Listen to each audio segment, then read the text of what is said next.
Hola a todos los que nos siguen a través del Facebook de Naturalistas Chile. Soy Andrés Valenzuela de la ONG Ranita de Darwin y hoy día les voy a hablar sobre los anfibios de Chile en la primera parte de la presentación y luego les voy a detallar más sobre la ranita de Darwin, que es eh, el emblema o el nombre que lleva nuestra organización.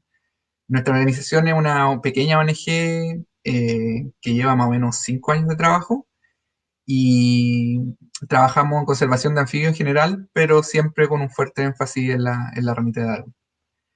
Y antes que empezar, obviamente le quería dar las gracias a los amigos de Naturalistas Chile por invitarnos como ONG a presentar. Así que vamos con la primera diapositiva. La charla, la presentación va a estar estructurada en 4 partes. Así que al final de cada parte voy a dar algún tiempo para que la gente que nos está viendo nos pueda dejar algunas preguntas, o yo voy a leer las preguntas que hayan hecho en el muro. Entonces, la primera parte es sobre generalidades de los anfibios de Chile. La primera pregunta que yo hago siempre cuando hago presentaciones es: ¿qué son los anfibios? Y la respuesta son múltiples, obviamente, pero lo más básico es que son un grupo de animales que tienen una piel muy delicada, que habitan tanto ambientes acuáticos como terrestres y que están hace mucho tiempo en el planeta. Entonces se estima más o menos que están hace 370 millones de años en la Tierra, que eso es mucho antes de que llegara el ser humano. Una cosa que no todo el mundo sabe es que no solo existen ranas y sapos dentro del grupo de los anfibios, también existen otros dos grupos más, que son el de la salamandra, el primero, que son los anfibios que tienen cola, y las cecilias, que son un tipo de anfibio que a simple vista parece como si fuera un gusano, porque no tienen patas, tienen unos ojos muy rudimentarios, pero no son invertebrados, son del grupo de los anfibios. Tanto las salamandras como las cecilias no se encuentran presentes en Chile. En Chile solo tenemos el grupo de los anuros, que son las ranitas y los sapos. Y otra cosa importante de los anfibios es que estos fueron los primeros vertebrados, eh, que son los animales que tienen huesos, en colonizar los ambientes terrestres. Y desde estos animales se dio origen a los reptiles, aves y mamíferos, incluidos obviamente nosotros los seres humanos. Hoy conocemos, de hecho, esto está medio desactualizado, porque hoy conocemos más de, creo que alrededor de 8.000 especies de anfibios. Entonces, este es un grupo de animales que es muy diverso. De hecho, hay más especies de anfibios que especies de mamíferos, por ejemplo, que es el grupo donde estamos nosotros. ¿Y por qué se llaman anfibios? Anfibios es una palabra compuesta por anfi y bios. Anfi es doble, y bio, vida. Entonces la palabra anfibio significa vida doble y hace relación a lo que yo les pongo en esta imagen, en esta diapositiva, que es el ciclo de vida típico de una ranita, que comienza con un huevo, luego pasa a ser el renacuajo, o también se le dice pirigüín, o larva, que es la que generalmente uno ve en las pozas o ríos. Luego esta larva se le produce un proceso de transformación morfológica y de los órganos internos que se llama metamorfosis y se transforma en una pequeña ranita que generalmente sale del agua a habitar los ambientes terrestres, aledaños al agua, puede ser pastizales, bosques, humedales. Entonces esta vida doble que pasa desde una etapa acuática a una etapa terrestre sería lo que da el nombre al grupo de los anfibios. Sin embargo, no todas las ranitas tienen este tipo de vida doble que viven en agua primero y después en tierra. Cuando le hable de la ranita de Darwin van a saber específicamente por qué no todas son así. ¿Dónde viven los anfibios? Viven en muchos lugares. En el único lugar que no pueden vivir es en el mar, porque el agua salada no les permite realizar sus procesos normales. Entonces los anfibios viven en el bosque. Yo siempre parto con el bosque porque es el tipo de ambiente donde yo más estudio, y la ONG también trabaja más con ranitas de bosque, pero también viven en los ríos, viven en humedales, lagunas, pozas, lagos, en general todos los ambientes que contengan agua estancada, corriente o una alta humedad ambiental, como son los bosques, por ejemplo, del sur de Chile. ¿Cuál es la importancia de los anfibios? Eh, Hay varias características de los anfibios que son importantes y yo lo divido en 3 aspectos principales. La primera está relacionada con esta diapositiva que dice: si las ranas se extinguieran, tú lo notarías.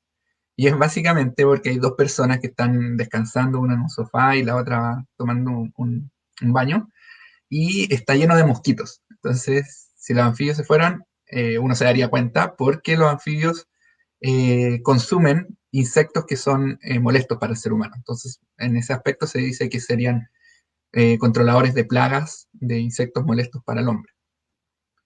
Otra importancia de los anfibios también es su historia evolutiva. De hecho, este es un trabajo, aquí no le sale, claro. Este es un trabajo donde se hace un árbol filogenético de las diferentes especies de anfibios que hay en el mundo. Y dentro de este árbol hay un grupo de anfibios que se llaman los neobatraquios, que son estos solo anuros, solo ranitas y sapos. Los neobatraquios que son como las ranitas del Nuevo Mundo. Y este grupo, de hecho, contiene a otro grupo que se llaman los hiloides, que contienen cerca de la mitad de las especies de ranitas y sapos del mundo. Y dentro de este grupo, las especies que son más basales o que se separaron hace más tiempo son la familia Rhinodermatidae, que es la que está compuesta por la ranita de Darwin y por otra especie también de anfibio chileno. Entonces nuestras ranitas son especies muy antiguas dentro de todo este gran grupo de ranitas y sapos. Y de hecho el grupo que se separó antes de estos hiloides, que se separó antes de que se formaran los hiloides, está conformado por también otras especies chilenas como es la rana chilena. Entonces se habla que tanto la rana chilena como las especies de anfibios del género Telmatobufo serían fósiles vivientes, porque de hecho si ustedes ven aquí en este árbol, la separación ocurrió en el Cretácico, que ese era el tiempo más o menos que estaban este tipo de animales, los dinosaurios. Entonces, este grupo de animales, estas especies que habitan en Chile, ya estaban en la Tierra o coexistían cuando estaban los dinosaurios. Entonces tenemos especies que son muy, muy, muy antiguas y que se han diferenciado del resto de los anfibios de América en especial y también de otras partes hace mucho tiempo. Otra de la importancia de los anfibios, y pongo aquí una imagen que no tiene nada que ver con ranitas, es una imagen de una mina de carbón. Y ahí en ese círculo amarillo hay un minero que lleva algo dentro de una jaula. En esa jaula lleva un canario. ¿Cuál era la importancia del canario en las minas de carbón? Era que cuando el ambiente está con gases tóxicos para el hombre, que el hombre podía morir, el canario era más sensible a esa contaminación ambiental y moría antes.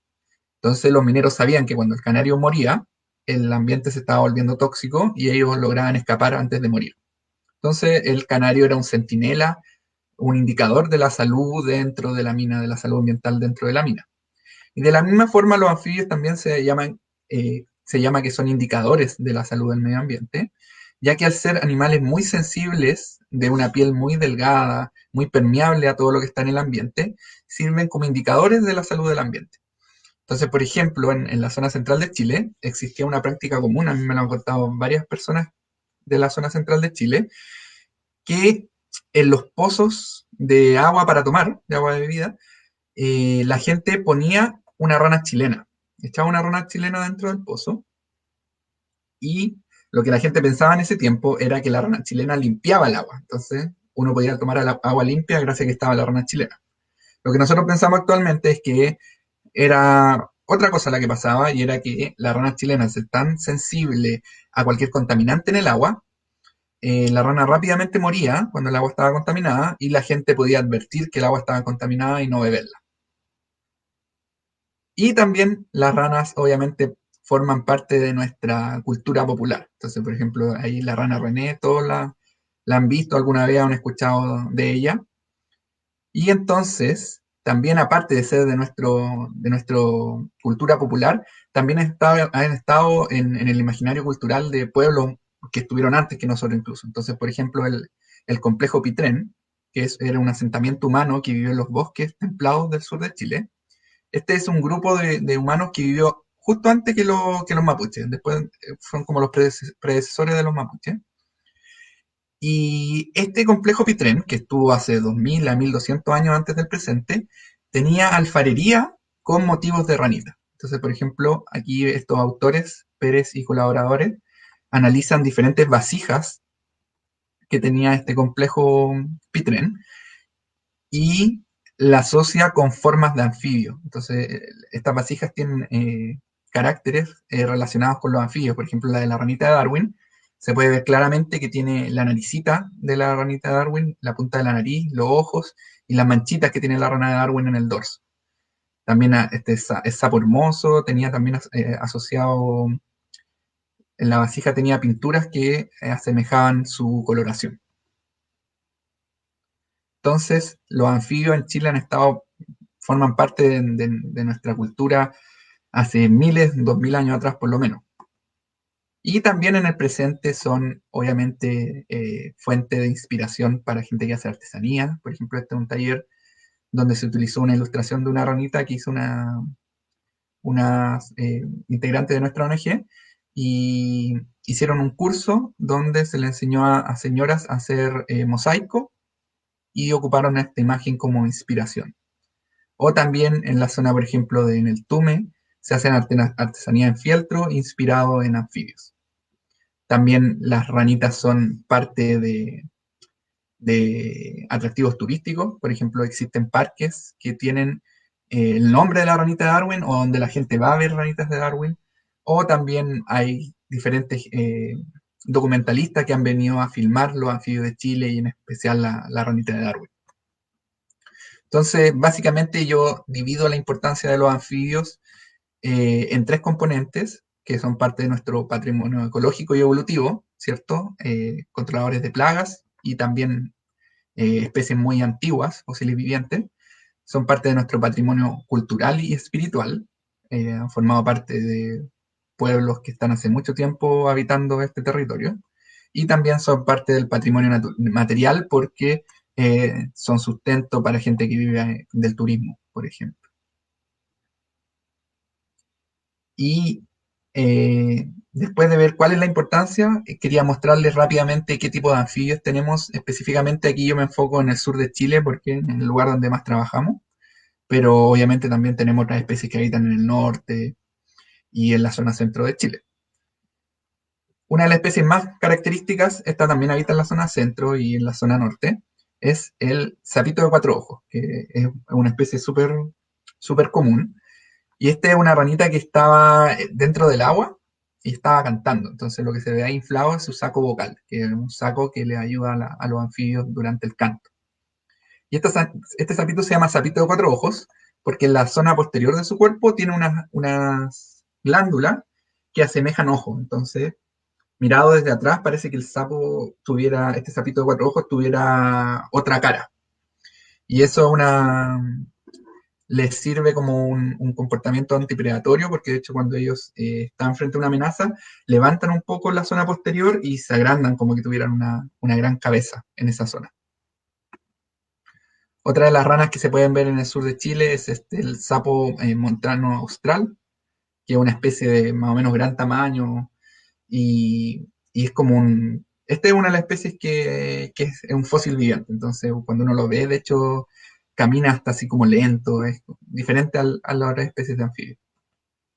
También tenemos que es la ranita de Mewin, que es una especie que tiene muy pocos registros, muy poca localidad donde se conoce. Es la hermana de la ranita de Darwin, aunque no se parecen mucho en apariencia, pero son cercanos evolutivamente. Y esta especie vive en arroyos de montaña en la zona de la cordillera de la costa de Mewin y cerca de Valdivia. También está esta que es la rana grande de Valdivia, que es una especie común acá en la zona de Valdivia. Igual se puede encontrar cerca de la cordillera Nahuelbuta, en todo ese rango de distribución. Tenemos las ranas de hojarasca, que son del género Eusophus. Esta también de antes también es un Eusophus, y estas son otras Eusophus roseus o Cuntulmoensis, que son especies comunes dentro del bosque. Estas especies viven en la hojarasca del bosque nativo, también se pueden encontrar en plantaciones y en algunos parques urbanos. Por ejemplo, acá en Valdivia, donde vivo yo, está la rana rosácea hojarasca, es común encontrarla en parques urbanos que hay en la ciudad. Otra de las especies importantes es la rana chilena, que es una rana de gran tamaño, de hecho estas pueden llegar a medir como 30 centímetros, y esta rana es más acuática, está asociada a ambientes súper acuáticos. y es una de las ranas más grandes del mundo. Tenemos ranas del género Batrachila, que son esta, esa y esa. Son tres especies diferentes, son todas Batrachila. Esta, por ejemplo, se llama el sapito de antifaz, porque sobre su ojo tiene una mancha, bueno, que la atraviesa como desde la nariz hasta la zona posterior del ojo, una línea oscura que es como si tuviera un antifaz. También está esta rana que es súper colorida, que se llama la rana esmeralda. Esta es una rana súper bonita que habita en los bosques del sur de Chile. Y llegamos a la ranita de Darwin, que es lo que va a formar parte de la segunda parte de la charla y también de las últimas partes. Así que ahora voy a leer si hay alguna pregunta, que al parecer no hay nada. Si no hay preguntas hasta el momento, voy a seguir avanzando con la charla y si tienen alguna pregunta de la primera parte, me la hacen después en el segundo corte.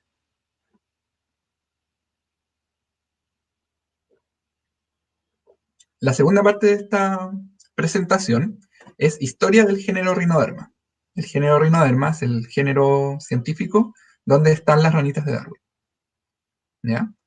Entonces, ¿por qué se llaman ranitas de Darwin?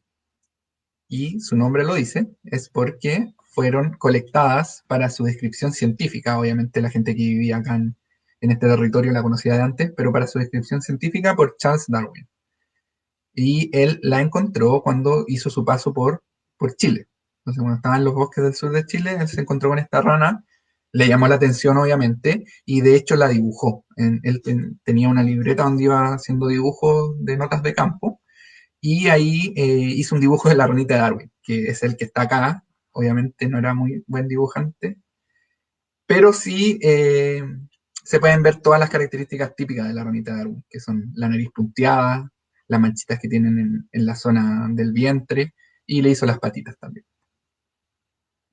Y de hecho él escribió en ese momento que encontró a la rana, escribió que esta especie tiene el iris de color óxido, la pupila negra, ojos pequeños, apariencia muy bonita y curiosa, nariz finamente punteada, que salta como una rana y habita densos y oscuros bosques en la isla de Lemuy. Entonces él encontró la ranita por primera vez en la isla de Lemuy, que es una isla que está en el archipiélago de Chiloé. Y esto fue en el año 1834. Después él, estas ranitas que colectó en el sur de Chile, en la isla de Chiloé, la envió a Europa, donde estos herpetólogos estaban preparando su obra magna, que se llamaba La Herpetología General, Herpetología General, que era un libro que recogía todo el conocimiento, tanto de anfibios y reptiles, que tenía la humanidad hasta esa época, o al menos los científicos occidentales. Y en este libro estos científicos describen a la especie como Rhinoderma darwini. Ese es el nombre científico de la ranita de Darwin. Rhinoderma es una palabra compuesta que es rino, que es nariz, derma, que es piel. Entonces, una rana que tiene una nariz de piel, que es por la nariz punteada que tiene esta especie. Y Darwinis le pusieron en honor a Charles Darwin. ¿Y cuál es una de las características más especiales de la ranita de Darwin? Espérenme un segundo.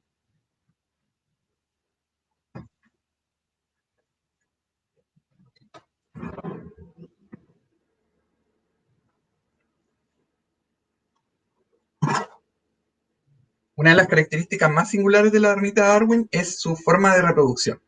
Y aquí hago el símil con el caballito de mar. Porque la ranita de Darwin, al igual que el caballito de mar, el macho de la especie, aquí este es el macho del caballito del mar, el que está cuidando a las crías. Entonces en el caballito del mar, el macho cría a las crías acá en un saco que tienen los machos. Y en la ranita de Darwin ocurre algo similar. En esta especie, los huevos ya fecundados, los huevos que pone la hembra, los fecunda el macho, y esto ocurre en el suelo del bosque, dentro del musgo. De hecho, esta es una foto que tomamos en el sur de Chiloé, es una foto de vida silvestre, y hay una postura de huevos, un grupo de huevos que ya tienen adentro un embrión. De hecho, aquí le hago un acercamiento y se puede ver claramente que está un embrión y ya tiene de hecho la colita, como la colita del renacuajo está dentro del huevo. Esto es como lo transparente, sería como la clara del huevo. ¿Y qué pasó Ahí mismo en terreno observamos que llegó un macho de ranita de Darwin y donde habían antes 4 huevos, ahora ya queda solo uno. Lo que sucedió es que el macho incorporó esos huevos, esos renacuajos que estaban dentro del huevo, dentro de su saco vocal. Entonces queda con esta apariencia, como si estuviera preñado. Entonces aquí dentro del saco vocal, que es la zona que está debajo de la boca de la ranita de Darwin, el macho cría los renacuajos, estos que uno ve generalmente en las pozas nadando libre.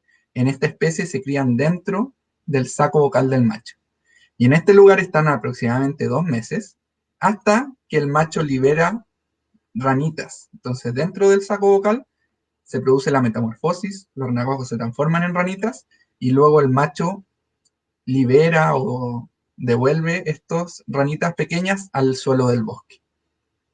Entonces, al tener este comportamiento reproductivo, esta ranita no necesita cuerpos de agua, no necesita pozas, no necesita lagunas, no necesita riachuelos. Esta es una ranita 100% terrestre. Vive siempre dentro del bosque y lo que sí necesita obviamente es una alta humedad ambiental.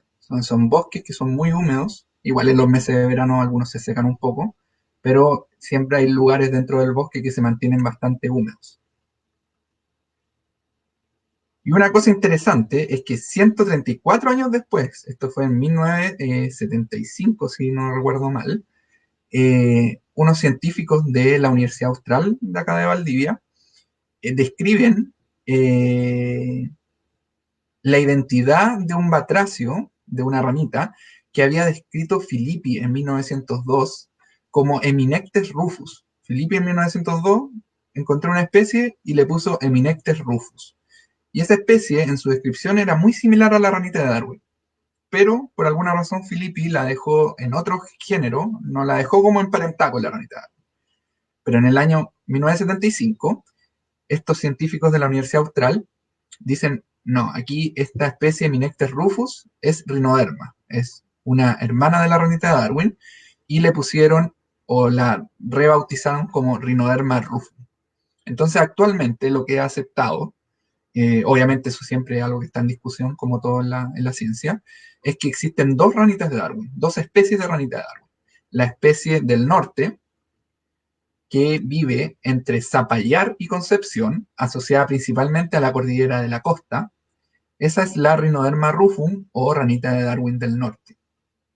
Y desde Concepción hasta Aysén, un poquito más al sur de Puerto Aysén, estaría la ranita de Darwin del sur o Rhinoderma darwini, que es la clásica y la más abundante. Y de hecho la del norte, y después les voy a contar un poco más de eso, es una especie que hoy en día podría estar extinta, ya que no se observa desde el año 1980. Y la del sur es una especie que todavía se encuentra, uno la puede encontrar en diferentes zonas. Estos son los típicos ambientes donde vive la ranita Darwin del sur, bosques maduros, nativos, obviamente.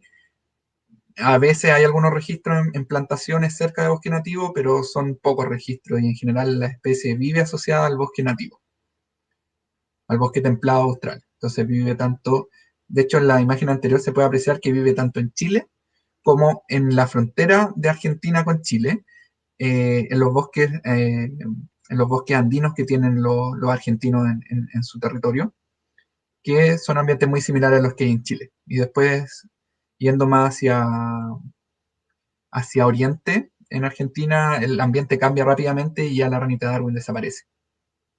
Entonces vive asociada a los bosques templados de Chile y Argentina, y dentro del bosque ocupa estos tipos de ambientes bien húmedos, con sustrato de musgo y helechos. Y esta es una imagen donde hay más de una ranita de Darwin, y no sé si alguien la alcanza a apreciar, porque estas ranas tienen un camuflaje que es muy, muy, muy bueno, y de hecho parecen una hoja, tienen toda la forma de una hoja.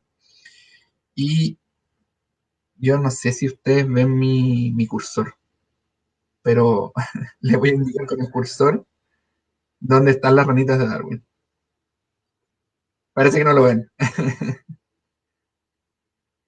Bueno, ahí el que haya puesto ojo va a haber visto alguna rana.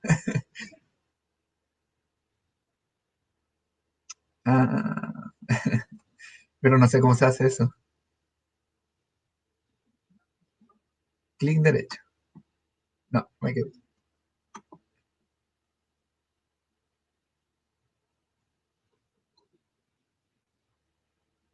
Ah, ahí está, puntero láser. Ya. Me acaban de enseñar ahí la voz en off. Me enseñó cómo se ocupar el puntero láser. No tenía idea que se podía ocupar eso. Y le voy a indicar dónde está la ranita. Entonces aquí hay una ranita que está entre medio de las hojas. Y cuesta harto verla. Y en la parte izquierda de la pantalla hay otra ranita que está como tratando de trepar aquí entre el... Y de hecho, si ustedes se fijan, la ranita tiene como... La punta de la nariz sería como el peciolo de una hojita. Y de la zona dorsal hacia atrás es idéntico a una hoja. Algunas tienen como más forma de quila y otras tienen otra forma de hoja. Entonces asemejan perfectamente a una hojita. Y lo que yo les hablaba anteriormente es que las ranas viven asociadas a bosques nativos. Nosotros realizamos un estudio en la zona de Neltume, en diferentes poblaciones, y medimos dentro de estas poblaciones, en los lugares donde ella habitaba, medimos variables del bosque, de la estructura del bosque y de la diversidad de especies. Y lo que encontramos es que las variables que están asociadas a la estructura del bosque, esto es el tamaño de los árboles, por ejemplo, eh, eso principalmente, qué tan grandes son los árboles y otros componentes también que, por ejemplo, la presencia de troncos muertos y ese tipo de cosas. Y lo que vimos es que el bosque, mientras es más, tiene una mayor área basal, quiere decir que existen árboles de mayor tamaño, la abundancia, que es el número de ranitas en esos bosques, aumenta. Y otra variable que medimos, que era la variación microclimática diaria, que era qué tanto fluctuaba la máxima y la mínima dentro de un día, se asociaba negativamente a la número de ranitas. Entonces, mientras mayor variación de temperatura y humedad había dentro del bosque, menos ranitas habían. Y esto nos indica que en bosques más maduros, bosques más antiguos, que son más complejos, tienen proveen mayor buffer de temperatura y humedad, eh, las ranitas son más abundantes. Entonces, esta es una especie que es especialista de bosque y que necesita estos bosques más antiguos. Y de hecho es lo que se sabe para diferentes grupos de animales, desde pájaros, otros anfibios, mamíferos, que son especialistas de bosque, que solo viven en el bosque. Esas especies generalmente, mientras el bosque es más antiguo, más maduro, más viejo, el número de animales aumenta. Otra de las características interesantes de la ranita de Darwin es que por la zona ventral, o sea, por su guatita, son totalmente diferentes a como son por encima. Entonces, estas son tres fotos que tomamos de una misma ranita y se pueden fijar que su zona ventral es negra con manchitas blancas. Eso es generalmente así, son negras con manchitas blancas. También hay otros tipos de coloraciones. Y lo que es interesante de estas manchitas que tienen en su zona ventral es que cada individuo tiene un patrón de manchas diferente. Y ese patrón de manchas se mantiene a lo largo de la vida de ese individuo. Entonces, por ejemplo, en esta ranita la fotografiamos en enero del 2015, después en enero del 2016, después en enero del 2017, o sea, durante 3 años, y la manchita que tiene en su guata permanece igual. Entonces es como una huella digital, como la huella de nuestros dedos, que permite que nos permita a nosotros identificar a los individuos, a la ranita. Entonces eso obviamente facilita mucho la investigación de esta ranita. Por la zona dorsal son totalmente diferentes y tienen coloraciones que van desde el café, o incluso un café así casi medio amarillento, medio blanco, otro tipo de café, verdes con café, verdes completas. Entonces existe toda la gama de colores, desde el café al verde, y mezclas dentro de esas tonalidades. Y que son básicamente los tipos de colores que hay en el suelo del bosque del sur de Chile.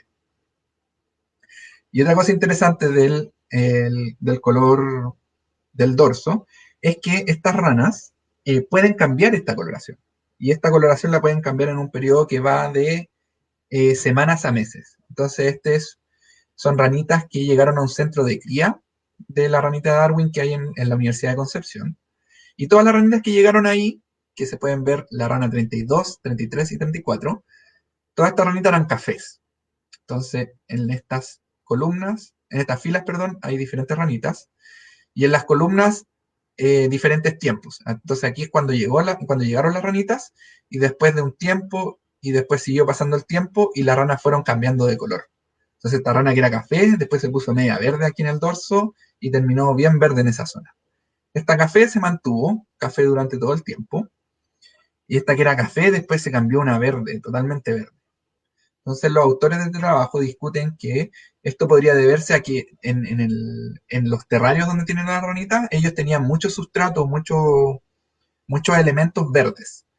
Entonces estas ranas que eran café, se vieron en ese entorno verde y empezaron a cambiar su color para poder asemejar el color del fondo.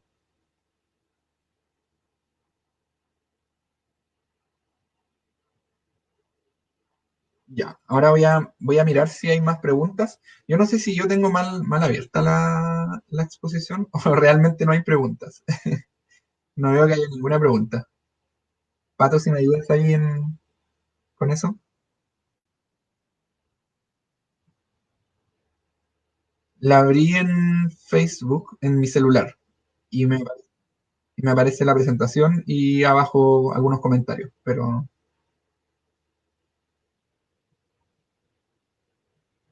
ya, entonces voy a cerrarlo mejor y voy a abrirlo de nuevo porque puede ser que ahí me funcione.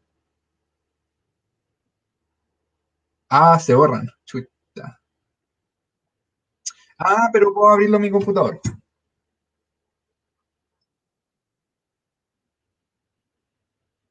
Ya, entiendo.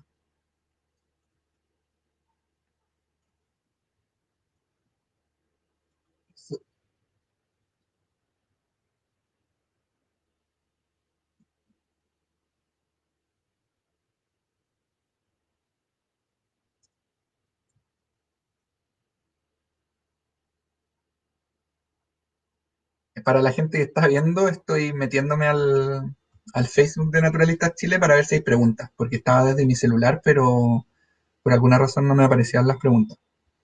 Así que, como ya terminé una de las partes de la presentación, antes de continuar quiero ir respondiendo a las preguntas, porque si no después se nos van a juntar todas para el final y ahí va a ser más difícil responder a todo. Así que les pido paciencia, no sé qué hablar para rellenar, pero ya estoy llegando. Ya. Aquí me comentan que una de las preguntas que habían era que cuál era la diferencia técnica entre ranas y sapos. Eso básicamente hay dos respuestas, bueno, hay varias respuestas, pero voy a decirlas. Hay una larga y una más corta. La larga es que esto es una clasificación que ocupaban los naturalistas europeos, porque ellos tienen varios grupos de anfibios, pero no tienen tantos grupos como nosotros, ni como en los trópicos.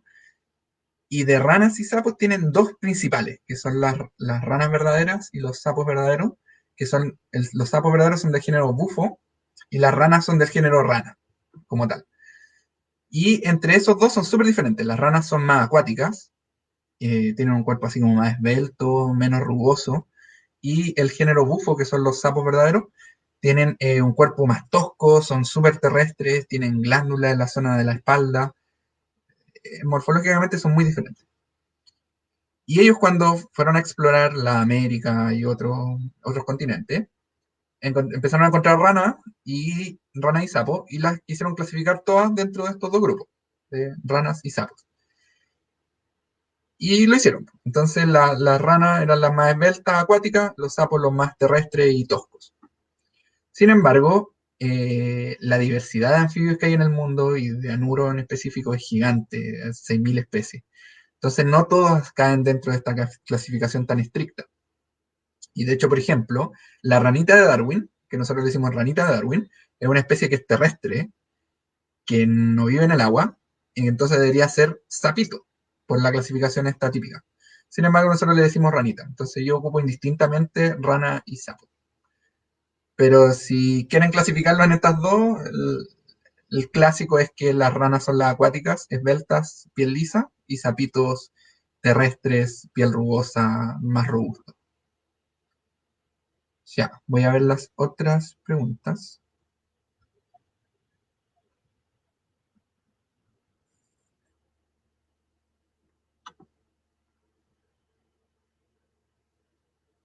Ya, hay una que pregunta, ¿cómo hacían para encontrar las ranas para hacer los estudios? Voy a leer varias preguntas y después voy a responder todas juntas mejor. ¿Estas ranitas son diurnas o nocturnas? ¿Quiénes son sus depredadores? Ya, voy a responder esas tres. Las ranas viven en el bosque, entonces uno tiene que ir al bosque y las ranas están en el suelo del bosque. Hay que tener el ojo entrenado para poder encontrarlas porque uno va caminando y las ranas saltan, pero con poca práctica cuesta verlas. Eso básicamente, no hacemos mucho más que eso, porque esta es una especie, que esto responde a la otra pregunta, que es diurna, una especie que está activa en el día. Entonces vamos en el día y la buscamos sobre el suelo del bosque. Es súper diferente a los otros ranitas y sapos de Chile, porque esa uno generalmente la busca bajo troncos, porque esas especies en general, igual hay variaciones, son más nocturnas y en el día están escondidas bajo troncos. Pero en el caso de la rana de Darwin no, es diurna y está sobre el suelo del bosque. Entonces uno va y estas ranitas saltan. Los depredadores son, como viven en el bosque, son animales que están en el bosque. Y las principales depredadores que nosotros pensamos que hay son las aves rinocríptidas, que son chucao, wet, esas dos principalmente. Y de hecho nosotros hemos visto algunos chucaos tratando de comerse ranitas, no de Darwin, otras especies, y obviamente también deben comer ranitas de Darwin. Y probablemente también algunos reptiles, algunas culebras que viven en el bosque, culebras principalmente deben comer ranitas. Pero mucho más que eso no se sabe, no hay así como un estudio científico bien detallado que hayan encontrado ranitas de Darwin en la dieta de algún depredador. Y de otros anfibios que viven en el agua, por ejemplo, otras especies, no ranitas de Darwin, depredadores comunes son, por ejemplo, las garzas, por ejemplo, comen harta rana y otras aves que viven ahí en humedales. Yo no sé si me están preguntando en las preguntas por ranita de Darwin o por rana en general, pues yo asumo que es ranita de Darwin. Sé cuál es el tipo de alimentación. Las ranitas de Darwin comen bichitos, bichitos que hay en el suelo del bosque. Entonces pueden comer arañitas, saltamontes, todo lo que esté en el suelo del bosque. Principalmente bichitos cuando son adultos, no comen materia vegetal. Hay algunas especies que comen algo de vegetal, pero no es común.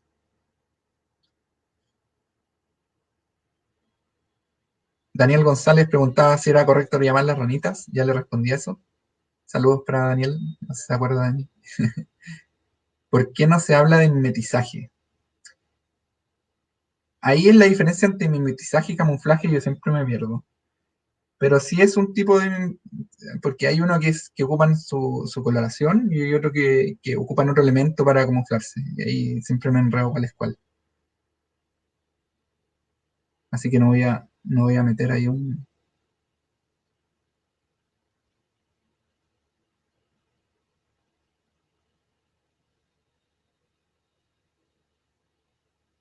Ah, ya. Y dicen si el cambio de color de la ranita responde al ambiente donde están. Sí. Por ejemplo, en este estudio de las ranitas de cautiverio, ellos vieron que el sustrato que ellos tenían en el ambiente era más verde y las ranitas cambiaron a verde. Entonces eso da algo de pistas de que las ranas tratan de imitar el color que hay en su fondo. Y yo también lo que he visto y la gente con la que colaboro es que las ranas que viven en poblaciones que están más hacia el norte de la distribución de la especie, donde el bosque es mucho más café, porque el bosque hacia el sur es mucho más verde, se va volviendo cada vez más verde. Entonces la zona norte, donde el bosque es más café, donde el suelo del bosque es más café, un poco más seco, las ranas en general son café. Es poco común encontrar ranas verdes. Y más hacia el sur, donde el fondo es verde, hay mayor proporción de ranas verdes dentro de las poblaciones. Ahí dicen, no tenía idea que hay diferentes colores. Sí, pues generalmente se muestran más las ranas verdes porque son más bonitas para la foto, entonces no hay tantas fotos de ranas café. ¿Cuántas veces al día come la ranita de Darwin? No sabemos, es tan detallado, pero están todo el día tratando de comer. Estos son depredadores que se llaman de sentarse y esperar. Son ranas que no se mueven mucho y están en un lugar del bosque y ahí se quedan quietas a ver si se pasa algún bichito. Entonces están todo el día ahí tratando de cazar algo. ¿Cómo lo hicieron para encontrar la misma rana? nosotros tenemos diferentes poblaciones que estudiamos siempre. De hecho, la estamos monitoreando desde el 2013, 2014. Entonces vamos todos los años y capturamos la ranita ahí y tenemos muchas recapturas de ranas de años anteriores. De hecho, hay una rana que le llamamos la señora, que la hemos capturado como creo que 7 años consecutivos en el mismo punto. Y esa rana debe tener, porque la primera vez que la capturamos ya era adulta, entonces debe tener al menos unos 10 años o más, quizás. Ya, yo creo que hasta ahí voy a llegar de preguntas.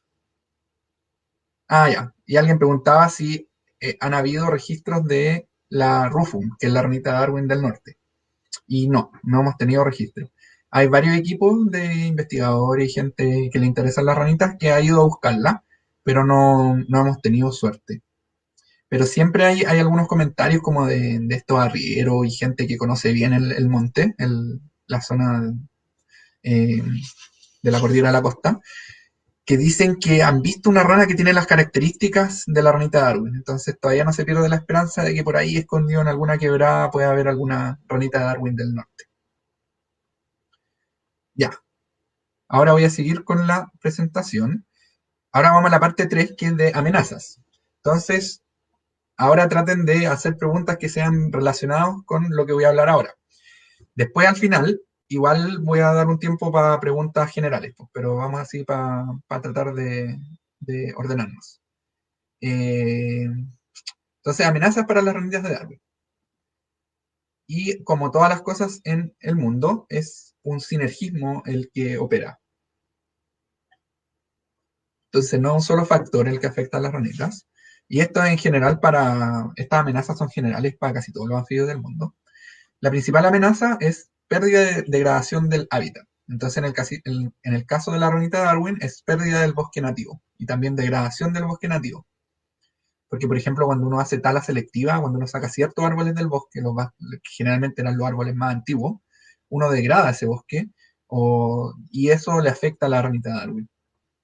La fragmentación del bosque seguramente también le afecta, aunque no tenemos tanta información sobre esto, pero es muy probable porque esta es una rana que se mueve muy poco. Cambio climático, tenemos algo de evidencia que también podría ser una amenaza, y las enfermedades infecciosas, que de esa le voy a hablar en más detalle adelante.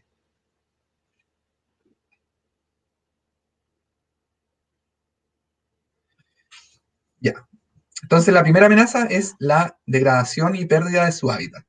Y en este caso es del bosque nativo. Entonces aquí hay una ilustración que es como la línea del tiempo del bosque nativo del sur de Chile y Argentina, donde teníamos aquí estos mastodontes viviendo dentro del bosque, después estaban los humanos también, los primeros asentamientos humanos, pueblos, complejos Pitrén, pueblo mapuche, y después con la colonización del sur de Chile se produce la quema de extensas áreas de bosque nativo para abrir paso obviamente a nosotros. Pues. Si nosotros, a todos nos encanta el bosque, quizás a todos los que están escuchando esta charla, pero para poder habitar un lugar, lamentablemente hubo que quemar extensas áreas del bosque. Y en estas quemas se quemaron cientos y miles de hectáreas, por ejemplo, en la zona del sur de Chile, Osorno, Puerto Vara, todas, todas esas zonas se produjeron extensas quemas. Y después esas zonas se ocuparon para ganadería principalmente, para también plantaciones, para terreno agrícola, plantación de, no sé, cebada, maíz, otras cosas que se plantan, y también después ya más recientemente plantaciones de pino y eucalipto, de especies exóticas. Entonces esta es una larga historia de pérdida del bosque, que es el ambiente donde vive la ranita. Entonces, obviamente, donde ya no hay bosque nativo, no hay ranita tampoco. Entonces, una amenaza importante. Y de hecho, este es un trabajo que hicimos con David Uribe. Bueno, lo lideró David Uribe, que es miembro de nuestra ONG, donde él estimó para las dos especies, entonces tenemos la Rhinoderma rufum y la Rhinoderma darwini, que es la ranita Darwin del sur y del norte, respectivamente, y se muestra la distribución de ambas especies. Entonces la ranita Darwin del sur desde Concepción hasta Aysén en verde, y la del norte desde Zapallar hasta Concepción en amarillo naranjo. Y la zona churada, que no sé si lo alcanzan a notar en su pantalla, que es la zona que tiene como rayitas, es la zona donde se ha producido reemplazo de bosque nativo por otro ambiente. Entonces, para la ranita de Darwin del sur, principalmente en la depresión bueno, en la zona central de depresión intermedia, donde están distribuidas principalmente la ganadería y la agricultura, es donde más se ha perdido el bosque. Y para la ranita Darwin del norte, en la zona de la costa, que era su distribución, también se ha perdido el bosque nativo casi en toda la extensión.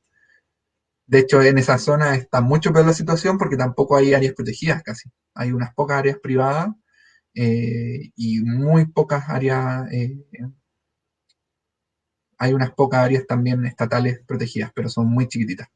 Y en esta zona es donde hay mayor plantación de pino y eucalipto, entonces el bosque nativo está bastante degradado. Otra de las amenazas es enfermedades infecciosas. Esta es una de las enfermedades que hemos estudiado con nuestro equipo, tanto en ranita Darwin como en otros anfibios, y es la quitridiomicosis. Esta es una enfermedad que es un hongo que afecta la piel de las ranitas. Entonces, este es un hongo que es microscópico, no es como los hongos que uno ve así en el bosque, sino que es un hongo muy pequeñito que tiene un ciclo de vida que voy a mostrarles con el puntero. Ah, me equivoqué de botón.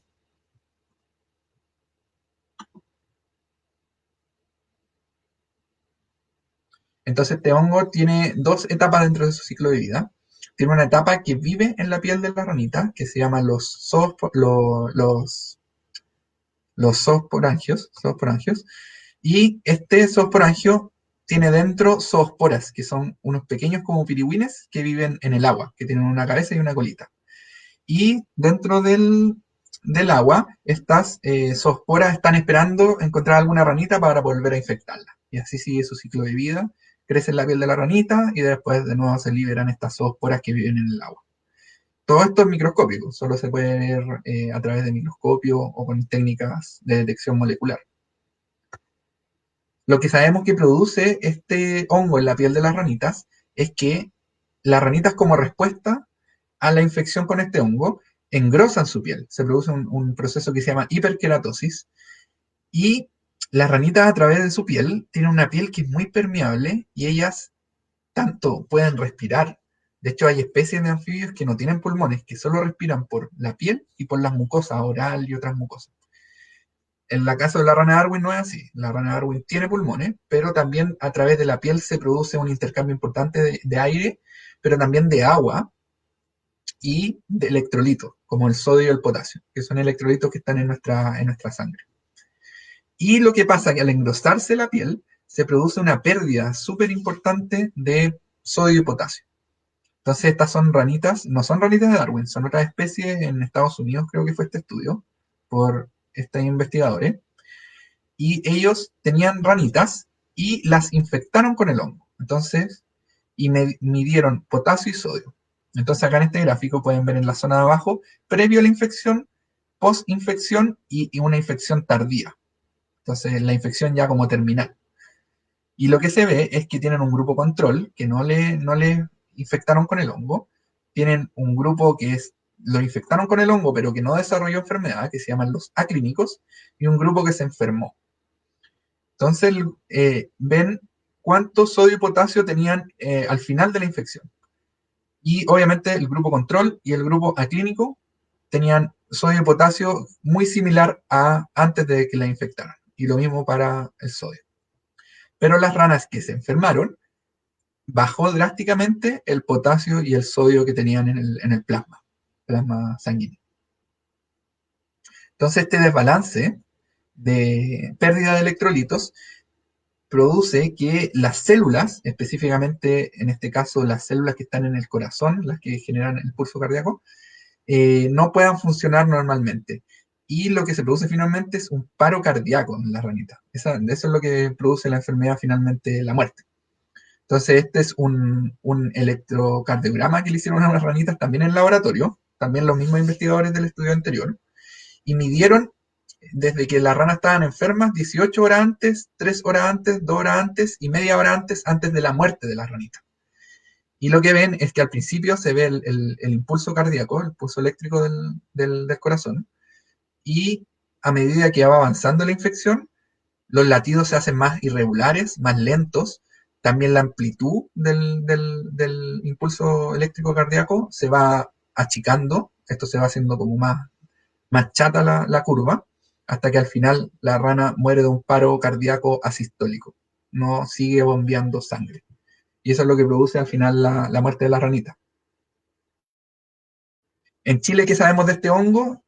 Y es lo mismo que esto se sabe para todo el mundo, es que hay diferentes variedades del hongo. No todos los hongos que están infectando a las ranitas son iguales. Nosotros tenemos acá en rojo nuestro clado chileno, al menos en este estudio le pusimos ese nombre, el clado chileno, que agrupa variedades del hongo que están en Chile, presentes en Chile hoy en día. Y también hay variedades, todo esto en verde es una variedad que es muy similar entre sí estos hongos y están en todo el mundo. Y hay otras variedades que son más típicas de Brasil, Suiza y el Cabo en Sudáfrica. Y lo que tenemos en Chile pertenece a este grupo, que es el grupo pandémico global, que es una variedad del hongo que se sabe que es más patogénica, produce más enfermedad, y es la variedad que se ha distribuido rápidamente a lo largo de todo el mundo. Y de hecho, los hongos que tenemos acá en Chile infectando ranitas son muy similares a una cepa que está en Reino Unido. Entonces, genéticamente, lo más parecido que hay a lo que está acá está en Reino Unido. Esto es un árbol de todas las cepas que hemos podido aislar, que conocemos el genoma de hongos en el mundo. Y lo mismo, en verde tenemos este grupo que está distribuido en todo el mundo. Por ahí están las chilenas, entre medio de ese árbol. Y hay otras cepas que son más típicas de Sudáfrica, Suiza, y hay unas cepas de Asia. Entonces lo que sabemos actualmente es que el hongo muy probablemente, esta variedad del hongo que está en todo el mundo ahora, emergió, nació en Asia, específicamente en la península de Corea, y esto ocurrió hace poco tiempo. Entonces todo lo que nos indica los análisis genómicos de las diferentes cepas que tenemos del hongo en el mundo, nos indican que esto ocurrió entre el 1900 y el 1950.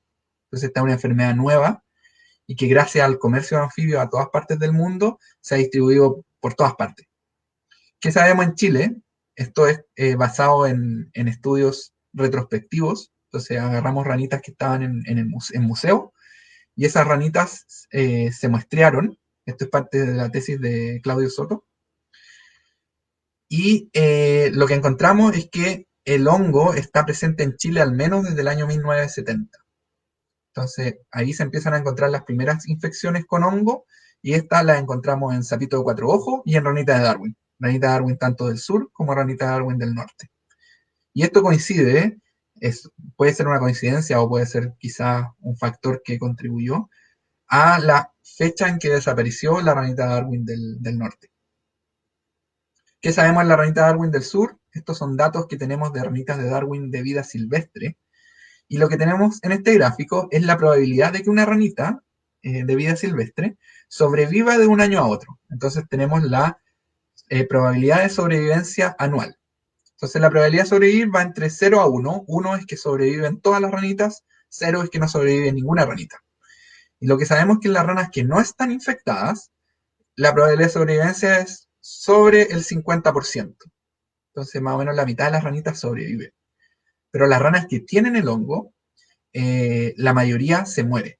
De hecho, casi el 100% de las ranitas es muy probable que se muere.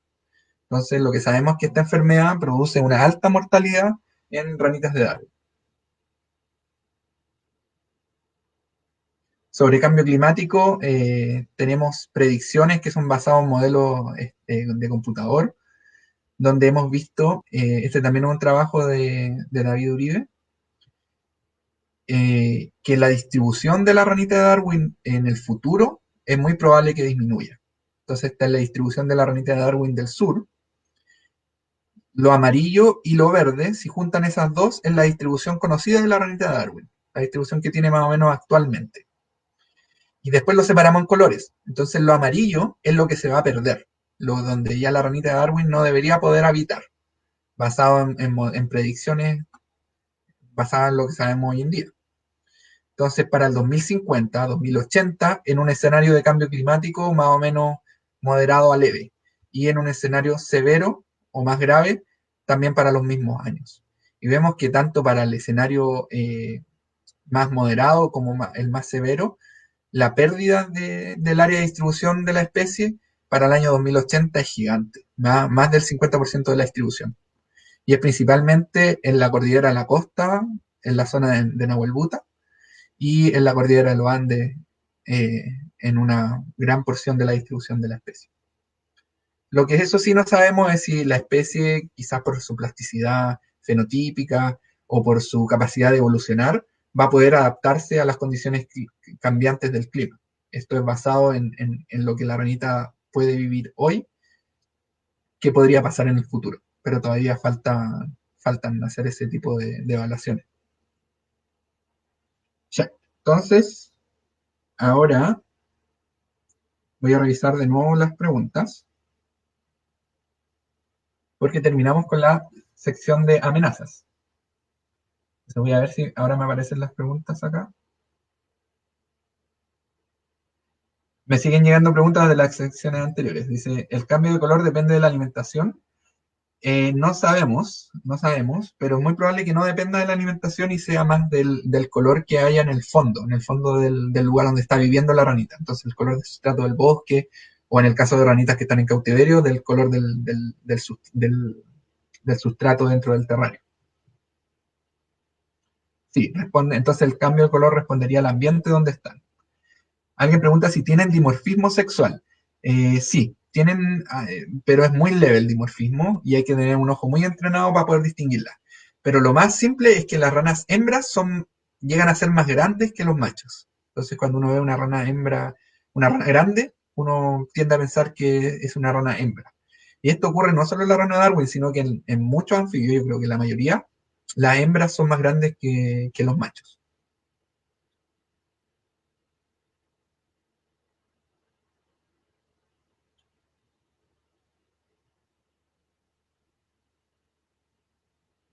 Alguien hace una pregunta súper buena que dice, si las ranas no viven en ambientes acuáticos, ¿cómo se infectan? Y de hecho eso es algo súper importante porque el hongo, como yo les mostré en su ciclo de vida, eh, el, una etapa del hongo, que es la etapa que infecta al anfibio, eh, vive en el agua, estrictamente en el agua. Y la rana de Darwin no vive en el agua, la rana de Darwin es 100% terrestre. Entonces lo que nosotros pensamos que pasa es que hay otros anfibios que habitan el bosque con la ranita de Darwin, pero que también en una etapa de su ciclo de vida van al agua, van a los riachuelos a reproducirse, que por ejemplo la rana de hojarasca. Y en ese tránsito hacia el agua, estas ranas se podrían infectar. Después vuelven al bosque donde están las ranitas de Darwin y podrían transmitirle el hongo a las ranas de Darwin. Y de hecho una cosa importante es que si bien una rana de Darwin cuando se infecta, la probabilidad de morir es casi 100%, la prevalencia, que es el número de ranas infectadas dentro de una población de ranitas de Darwin, es relativamente baja. Pocas ranas están infectadas al mismo tiempo, y esto es seguramente por esto de que las ranas no están donde está el hongo infectando, sino que le llegan infecciones así como más esporádicas. Sin embargo, igual el efecto que produce a la escala de la población de ranas, igual es un efecto más o menos severo, y nuestros estimados más pesimistas dicen que esta enfermedad podría extinguir poblaciones locales de la ranita, poblaciones, lugares acotados donde vive la ranita. Sin embargo, hay ciertas zonas donde no hay hongo. Por ejemplo, en el sur de Chiloé nunca hemos encontrado hongo ni en ranita de Darwin ni en otra especie. Entonces esas zonas son como refugios para la ranita enfrente a esta enfermedad. Preguntan si son hongos cosmopolitas. Sí, son hongos que están en todo el mundo. La variedad que está en Chile es una variedad más o menos nueva, como ya les mostraba en la presentación, y esa variedad está en todas partes, está en todas partes. Es súper cosmopolita. El hongo se llama hongo quítrido. El nombre es súper enredado, así que no lo voy a decir por acá mejor. Pero si buscan hongo quítrido de los anfibios, ahí les va a aparecer. Ahí alguien dio el nombre del hongo quítrido. Dicen cómo llegó la ranita Darwin a una isla como la isla Lemuy. Uf, no sabemos exactamente, pero pueden ser muchas cosas. Pueden haber estado ahí, no sé cuándo se separó esa isla como del continente. Pero lo más importante es que, da lo mismo eso, es que las ranas pueden viajar en grandes distancias, movidas, por ejemplo, cuando hay una tormenta y se cae un árbol, la rana puede estar arriba y pueden viajar. Y de hecho hay ciertos estudios de que han visto que esto no es solo en ranas de Darwin, en ranas en general, es que se han producido movimientos de anfibios transcontinentales de un continente a otro y que se piensa, son hipótesis que manejan algunos científicos, es que estas podrían viajar, por ejemplo, en árboles caídos, de tormentas, que pueden viajar de un lugar a otro. Entonces esa, por ejemplo, es una hipótesis de cómo pueden haber llegado a la isla de Lemuy. Pero no estoy exactamente seguro de la respuesta. Tampoco me manejo tanto en procesos geológicos como para saber exactamente qué pasó antes, si a lo mejor llegó ahí de otra forma. ¿En qué mes nacen las ranitas de Darwin? Pregunta alguien. Nacen en los meses de primavera-verano. Esa es como su etapa, pero también en otoño temprano podrían nacer algunas. ¿En qué región es más abundante la población de ranitas de Darwin? Pregunta otra persona. Las más abundantes que conocemos son en el sur de Chiloé, que es la zona esa que yo le decía donde no hay hongo. En esa zona hay bosques súper antiguos y ahí las ranas son muy, muy, muy abundantes. Y de hecho, Darwin en alguno de sus escritos dice que esta era la rana más abundante de los bosques del sur de Chile. Y sí, pues uno cuando va a esos bosques del sur de Chile, la rana es súper abundante y es súper fácil ver ranitas y uno ve varias en un rato. Sin embargo, en las poblaciones que están más hacia el norte, la abundancia de ranitas, el número de ranitas es mucho menor. Sin embargo, por ejemplo, en la cordillera de los Andes, en la zona de Neltume o Villarrica, todavía hay algunas poblaciones que tienen un buen número de ranitas. También en la cordillera de Nahuelbuta todavía quedan algunas poblaciones. Pregunta si existen estudios sobre la sobrevivencia de otras ranas de Chile en la infección con este hongo, quítrido. Eh, Sobre infección existen, hemos trabajado algunos estudios donde hemos detectado el hongo en otras especies. Sin embargo, no tenemos tanta evidencia del efecto que podría tener el hongo en esta especie. Entonces, la especie que sabemos más en Ranita Darwin, pero sabemos que el hongo infecta la mayoría de los anfibios de Chile. Está presente en la mayoría de los anfibios de Chile.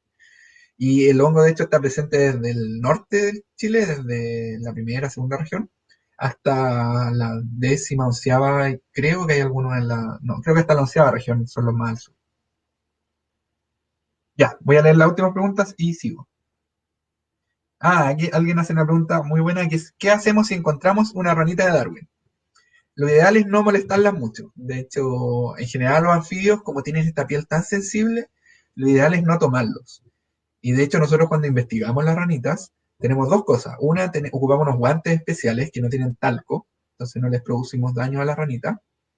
Y esto es importante porque uno puede tener cualquier químico en las manos que uno no se da cuenta, no sé, hasta la gente que fuma el detrito que deja el cigarro, y esto puede ser perjudicial para los anfibios. Hasta nuestra temperatura también les puede afectar. Y lo segundo es que nosotros tenemos un permiso para tomar a las ranitas que por la ley chilena, por la ley de caza, uno no puede capturar animales de vida silvestre. Uno para tomar una ranita necesita un permiso especial que emite el SAC, que es el Servicio Agrícola y Ganadero. Entonces, legalmente tampoco uno debería tomarlas. Uno debería dejarlas tranquilas nomás, tratar de molestarlas lo menos posible. Generalmente uno si va caminando ellas van a saltar y es muy difícil que uno las vaya a pisar. Pero más que eso, observarlas, verlas como son y tratar de no molestarlas mucho. Alguien pregunta por qué desaparecen en invierno, si hibernan. Tenemos harta evidencia de que sí, que hibernan. No sabemos exactamente dónde, pero seguramente se entierran en la tierra. En general, las ranas, los anfibios, son buenos para enterrarse en la tierra. Y de hecho, sabemos que la rana chilena, por ejemplo, o los sapos de rulo, sapitos cuatro ojos, se pueden enterrar varios metros bajo la tierra. Y en la ranita de Darwin es muy probable que pase algo similar. Y de hecho, hay poblaciones de ranita de Darwin que viven en zonas que cae nieve, mucha nieve. Y en esa zona, obviamente, las ranas no pueden andar encima en el invierno. Entonces, están debajo hibernando.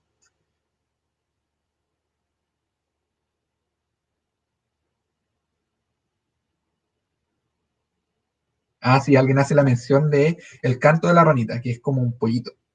Eso es bien característico de la rana, no todas las ranas croan, hay muchas ranas que silban, y la ranita de Darwin es una de las especies que silba, entonces el canto de la ranita es como un pollito nuevo, así se describen eh, el canto por algunos estudiosos de la especie. Ya amigos, vamos a seguir con la última sección de la charla. Al final igual voy a leer algunas preguntas generales por si quedan algunas dudas. Lo último que le voy a hablar es algunos proyectos de conservación que tenemos con nuestra ONG. y que son proyectos de conservación enfocados en anfibios en general, pero una buena parte de ellos es en ranita de Darwin. Entonces, esto es una de las piedras angulares de este trabajo. Y esto fue un trabajo de diferentes herpetólogos, que son los estudiosos de las ranitas y también de los reptiles, pero en este caso un grupo que estudia ranitas. Y esto ocurrió en el año 2015, donde el grupo de especialistas de anfibios de la UICN, que es la Unión Internacional para la Conservación de la Naturaleza, que es un organismo internacional súper grande de conservación de biodiversidad, el grupo de especialistas de anfibios de esta organización, específicamente la sección chilena, de la que formo parte junto con otros colegas chilenos, generamos una actualización del estado de conservación de las ranitas de Chile. Y lo que vimos aquí es, entonces se evaluó el estado de conservación. En ese tiempo habían reconocidas en Chile 61 especies de ranitas y sapos. Anteriormente se habían clasificado solo 56 especies, porque cuando se hizo la clasificación anterior, habían especies que todavía no se conocían. Y de hecho, generalmente se van descubriendo especies nuevas de ranitas. Y lo que ocurrió en esta actualización, existen diferentes categorías de estado de conservación. Entonces, la más grave es una que se llama críticamente amenazada, que es lo que está aquí señalado en rojo. Después, en categoría de peor a mejor, viene en peligro, que también es una categoría de amenaza. Después viene en amarillo, vulnerable, que es menos amenaza, pero todavía está amenazada. Y después viene una categoría que se llaman casi amenazada, que está en café, y verde, que se llama preocupación menor. Esta café y verde es que las especies no están en peligro. Y en azul se muestra lo que se llaman las DD, que son datos deficientes, que no tenemos tan poca información de esas especies que ni siquiera les podemos asignar una categoría de conservación. Esta es la peor categoría porque no sabemos ni siquiera cómo están esas especies. ¿Qué sabemos? ¿O qué concluimos en esa clasificación de las especies de anfibios chilenos según su categoría de conservación? Que cerca de la mitad de las especies están en una categoría de amenaza, tanto críticamente amenazadas como amenazadas o en peligro, como vulnerables.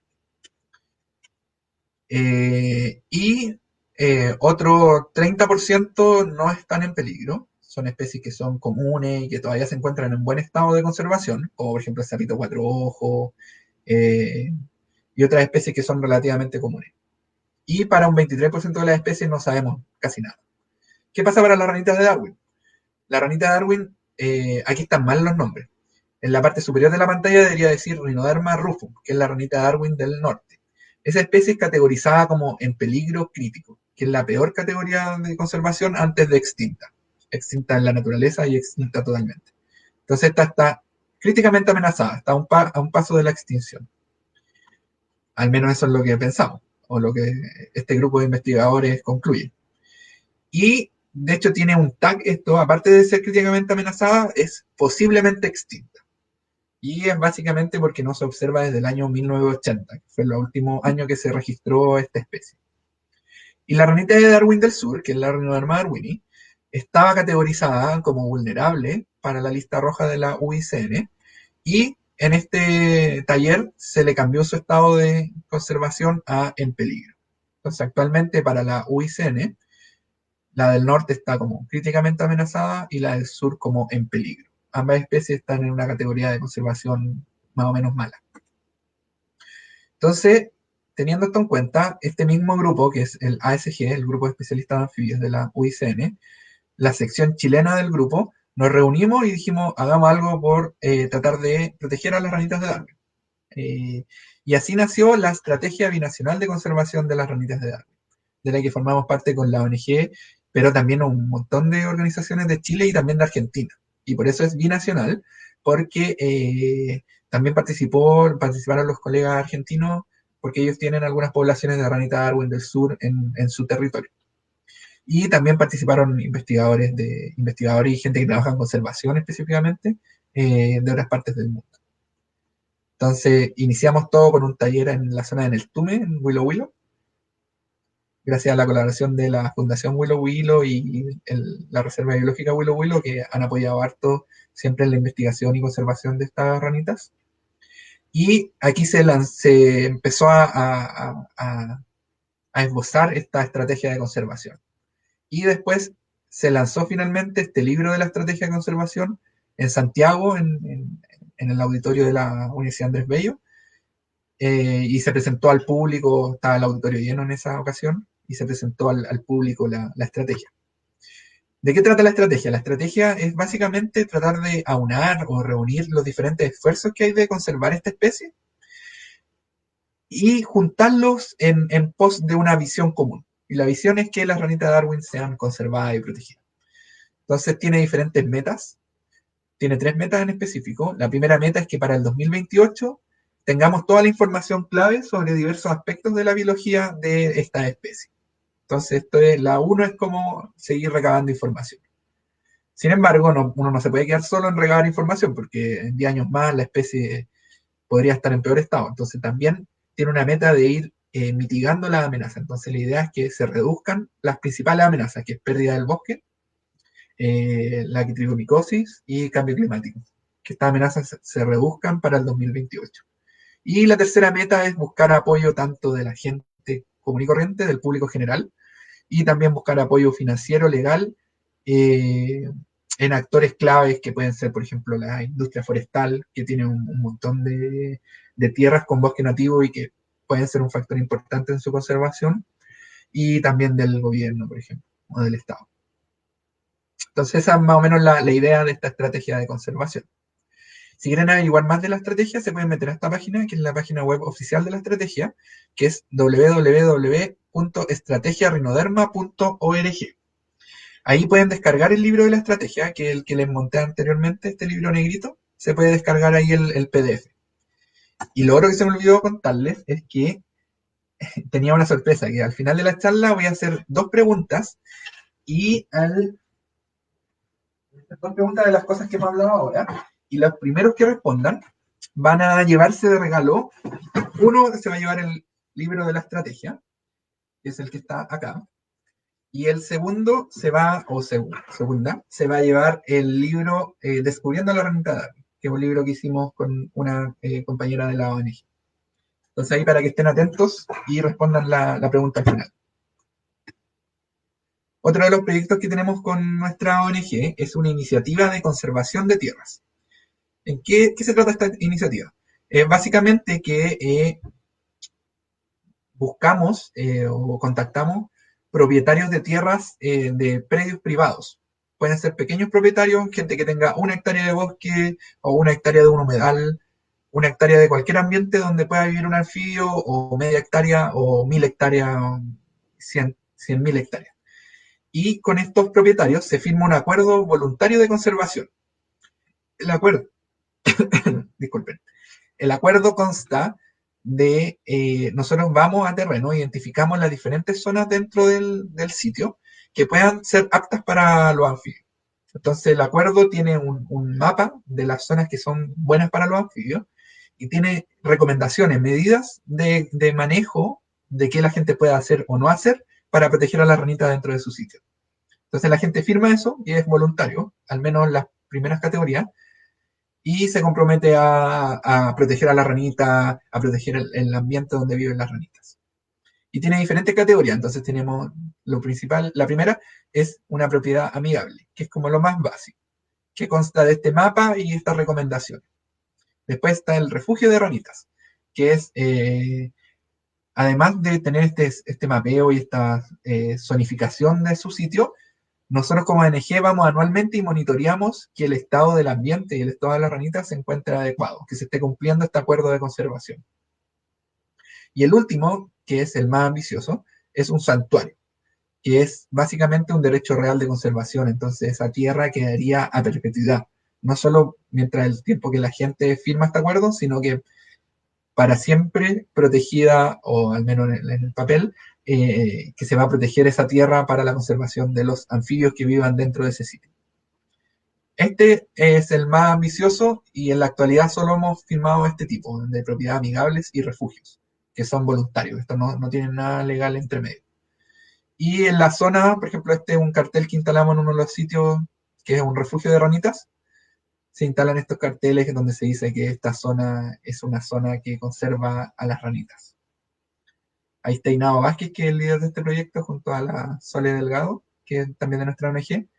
Están en terreno haciendo la evaluación de los hábitats y zonas donde están las ranitas. Tenemos también un proyecto que se llama el Proyecto Emerge, que es una sigla que le pusimos a un estudio metapoblacional de ranas del bosque templado austral y gestión epidemiológica. Es un nombre medio enredado, pero básicamente es que en ciertas poblaciones de ranita de Darwin estamos tratando de hacer medidas de manejo para ver si podemos controlar esta enfermedad que yo les hablaba antes. Entonces aquí en las imágenes ven cuando estamos instalando, tenemos dentro del bosque, rodeando una población de rana de Darwin, hemos instalado unos cercos metálicos. Entonces la idea es ver si excluyendo a la otra especie de anfibio que viven con la rana de Darwin, la población que está dentro no se infecta con el hongo y se mantiene en prevalencia de la enfermedad más baja y esto es beneficioso para la especie. Esto lo estamos evaluando, es un manejo, se llama manejo adaptativo porque estamos evaluando a medida que vamos haciendo el experimento si esto va funcionando y si se tiene que seguir en el tiempo. Es una medida de manejo que estamos estudiando para ver si sirve y se puede controlar esta enfermedad. También hacemos constantemente educación ambiental, que esta es una de las partes que más nos gusta mucho de la ONG, porque es súper enriquecedor estar ahí trabajando con la gente en terreno que le gustan las ranitas. Pues entonces, por ejemplo, siempre hacemos visitas al bosque, donde llevamos a niños de los colegios locales, donde hay ranitas de Darwin, y los llevamos a conocer las ranitas. Entonces, por ejemplo, ahí hay un niño que está viendo una ranita de Darwin. O, por ejemplo, aquí hay gente que, una de las personas que firmaron los acuerdos de conservación, están viendo las ranitas de Darwin que tienen en su sitio. O sea, ahí Nao le está mostrando las ranitas. Hemos hecho charlas también en universidades y en otros lugares.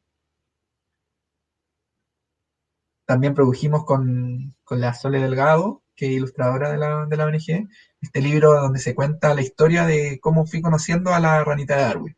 Y se habla de la ranita de Darwin, pero también de todo el ambiente donde vive la ranita de Darwin. Entonces, como para público general, no es necesariamente para niños muy chicos, pero es para un público general que quiera aprender sobre esta especie y también sobre los animales que viven con ella. No solo de ranita de Darwin, hablo de anfibios generales y también de otros animales que viven en el bosque.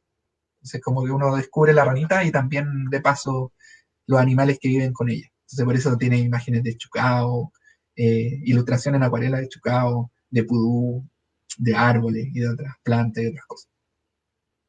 Ahí en la página web de la ONG, en Ranita Darwin org/libro, pueden descargar, creo que están los dos primeros capítulos del libro.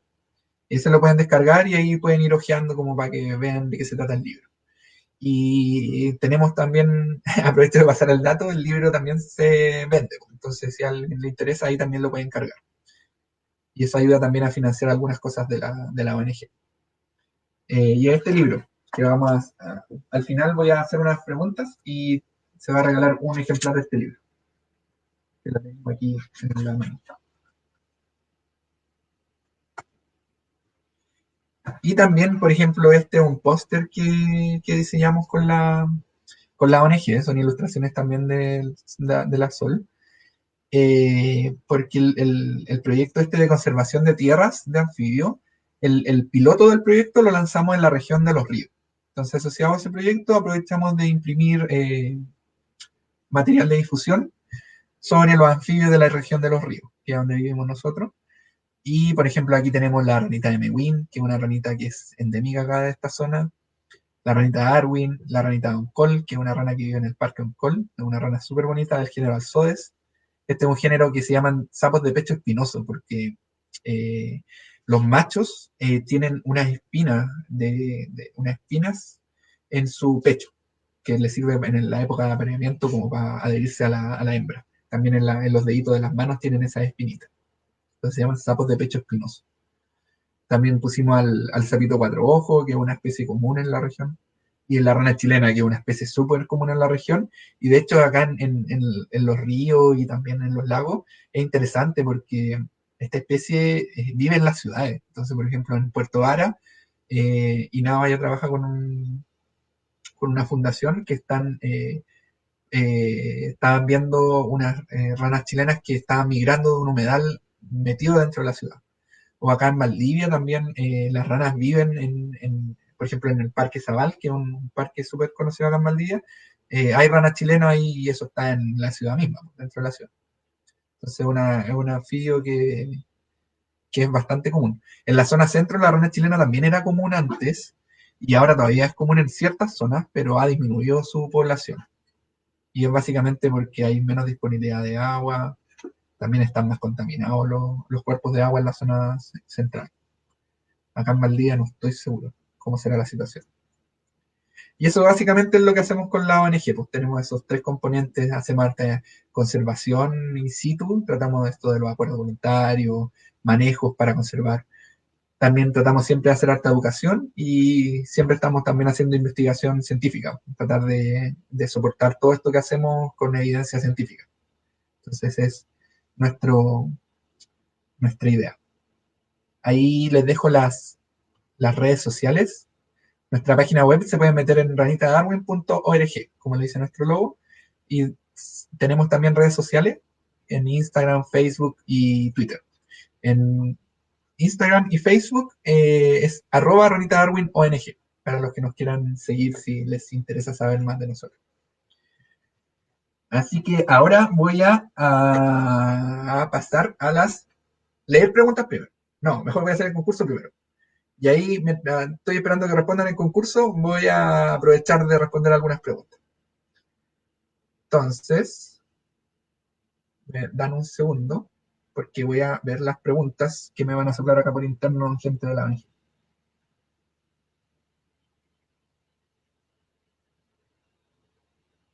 Ya, la primera pregunta. Voy a, eh, voy a estar atento a quién responde primero, porque esa persona se va a llevar el primer libro, que es el libro de la estrategia de conservación de la ranita de Darwin. Entonces, la primera pregunta es, eh, ¿en qué tipo de bosque, yo lo hablé antes, en qué tipo de bosque es más común o más abundante la ranita de Darwin? ¿En qué tipo de bosque? Y no me digan solo bosque nativo, porque eso es obvio, pero ¿en qué tipo de bosque nativo es más abundante la ranita de Darwin? Esa es la primera pregunta. Mientras espero, voy a ir leyendo algunas preguntas que me hacen acá por el muro.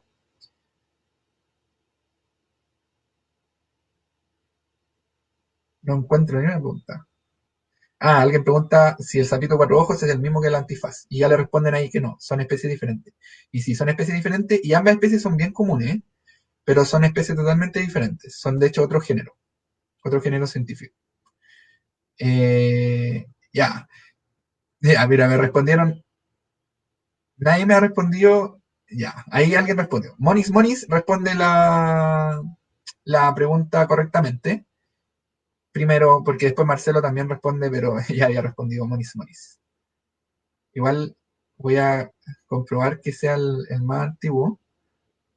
Ah, no, me equivoqué. Disculpa, Monis Monis. Es que han respondido mucho, entonces no alcanzo a ver la primera respuesta. Ya. Bosques antiguos, si bien complejos, maduros. Hay muchas respuestas correctas, pero estoy tratando de ver cuál es el primero. Ya, creo que el primero es bosque húmedo y oscuro, maduros. María Fernández Cruz responde bosques maduros, que era lo que yo les contaba en la charla. Entonces ella sería la ganadora del libro de la estrategia. Y a Monis Monis, por mi error, como me equivoqué, también le vamos a mandar un libro de regalo de la estrategia. Porque me equivoqué yo en leer respuestas más actuales. Ya, gente, ahora voy a hacer la segunda pregunta, que es asociada a al segundo libro que tenemos acá, que es el libro de Descubriendo la renta de Darwin. Entonces, la pregunta que voy a hacer ahora es para el concurso de este libro en específico.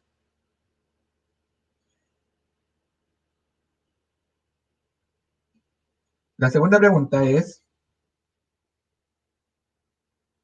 ¿Cómo hacemos nosotros cuando estudiamos la ranita de Darwin para poder estudiarla a lo largo del tiempo? Saber que la ranita que estamos buscando es la misma que ya identificamos o que encontramos el año anterior. ¿Cómo lo hacemos?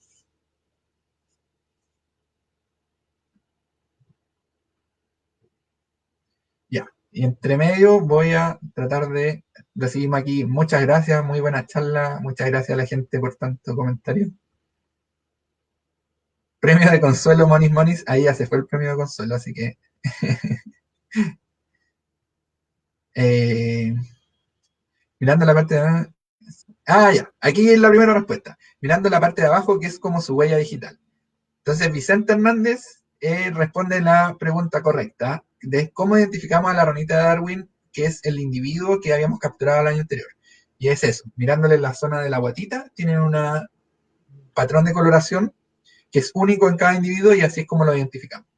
Entonces, Vicente Hernández se lleva el libro de el Descubriendo la ranita de Darwin. Ya, ahora voy a tratar de responder algunas preguntas que me hayan quedado en el tintero y ahí daríamos por concluida la charla.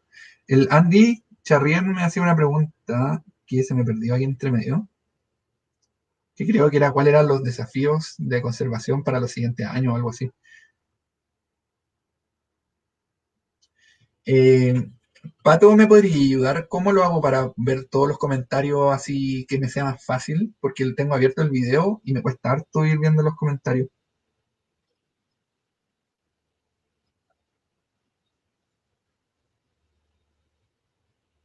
Es que llega un punto que ya no me aparecen más comentarios. Ah, ya.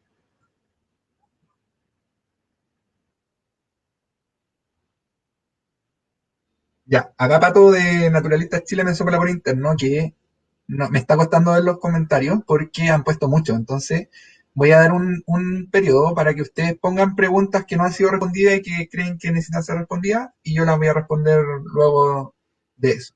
Porque ya no me aparecen las preguntas anteriores. Entonces, si a alguien no le respondí, ya no la vi. Ya, así que voy a seguir respondiendo las que pueda ver. Teniendo la ranita Darwin un canto muy característico. ¿Han realizado monitoreo acústico pasivo en ranita Darwin? Si no se ha hecho, ¿es posible desarrollarlo? Sí, es posible y han habido intentos. No está tan desarrollado todavía el monitoreo pasivo, pero José Manuel Serrano, que es un mexicano chileno, porque vino a estudiar acá y se quedó por un tiempo acá, él hizo su tesis doctoral con canto de la ranita Darwin. Él estudia el canto de los anfibios, ha estudiado canto de otros anfibios y ahora se enfocó en la ranita Darwin. Y él ha tratado de hacer algunas cosas ha estado viendo algo de monitoreo pasivo. Para la gente que no sabe, el monitoreo pasivo se llaman sound meter, que es un dispositivo que uno deja en el bosque o en el lugar que sea, y este dispositivo está grabando el ruido ambiental. Entonces uno puede grabar 5 minutos todos los días o cada 5 minutos, cada hora, una cuestión así. Y después uno va a terreno, saca los datos de este dispositivo y eso lo pasa al computador y ahí analiza. Y uno ahí puede ver qué especie escuchó, con qué frecuencia, entonces sirve para monitorear, para saber cómo están las ranitas sin necesidad de estar en el terreno todo el tiempo. Y es una herramienta súper útil que se ha ocupado en varias partes del mundo. En Chile hay harta gente que trabaja con acústica de ranas, entonces también seguramente lo están desarrollando también en Chile. Y hay programas, por ejemplo en R, que es un programa estadístico, uno puede más o menos automatizar la detección de los cantos y hacer el proceso de análisis más fácil. Ojalá que alguien dice, hay delay. Sí, hay mucho delay entre lo que yo hablo y lo que sale al aire. Hay como unos 20 segundos, entonces por eso me pierdo un poco.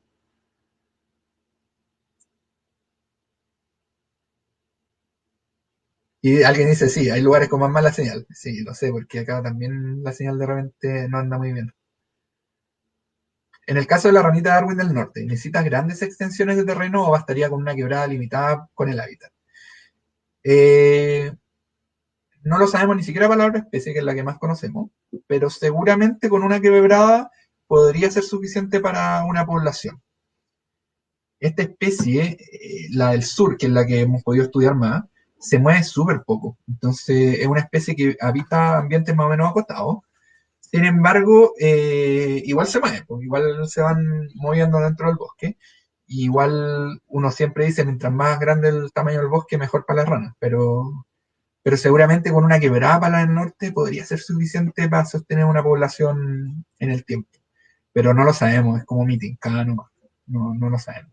Esa especie, hasta antes que se viera por última vez en los años 80, a principios de los 80, no hay mucho registro de la especie y lo que se sabe no es tanto.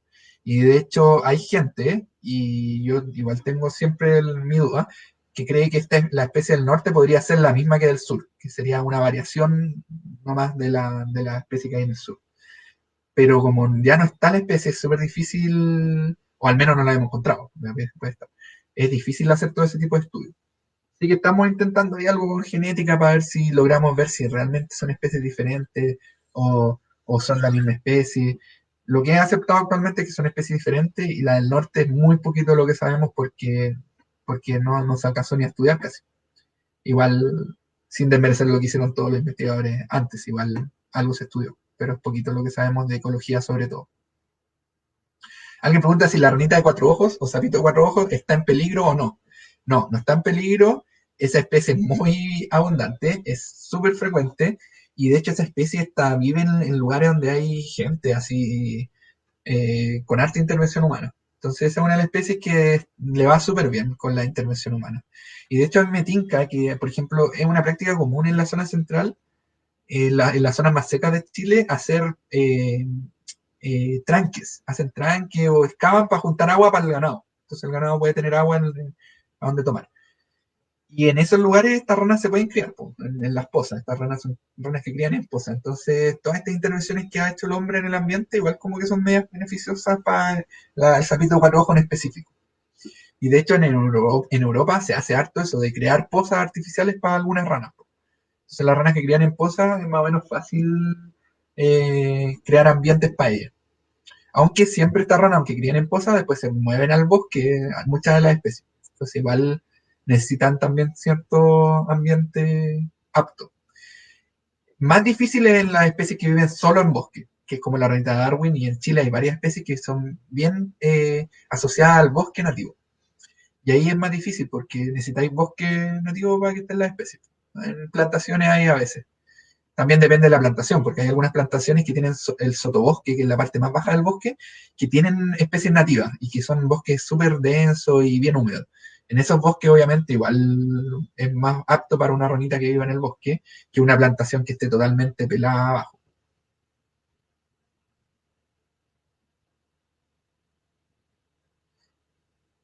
Ah, ya. Alguien pregunta si han visto asociación entre la presencia del jabalí con la abundancia de la ranita. No, no tenemos mucha evidencia de que el jabalí afecte negativa o positivamente a la rana. De hecho, en la estrategia de conservación se dejó como una posible amenaza el jabalí, pero se dejó como que faltaba evaluar eso con más precisión. Porque el jabalí, si bien en los lugares donde está, por ejemplo, cuando está en el bosque, ellos al osar, los jabalíes para buscar comida, osan que es como que remueven la tierra y sacan manchones completos de tierra, sacan de raíz algunos árboles chicos incluso, y producen cierta degradación. Pero en todas las poblaciones que yo conozco, el efecto del jabalí no es tan grande, no es así como un impacto tan grande. Y además el jabalí, al menos en los lugares que yo conozco, no estudio jabalí tampoco, pero lo que yo he visto así como empíricamente, es que ocupa más como la orilla del bosque. Entonces, en esas zonas como de pastizal, en la orilla del bosque andan más jabalí. Y esa no es la zona típica de la rana de Darwin. En la rana de Darwin es más de bosque, dentro del bosque.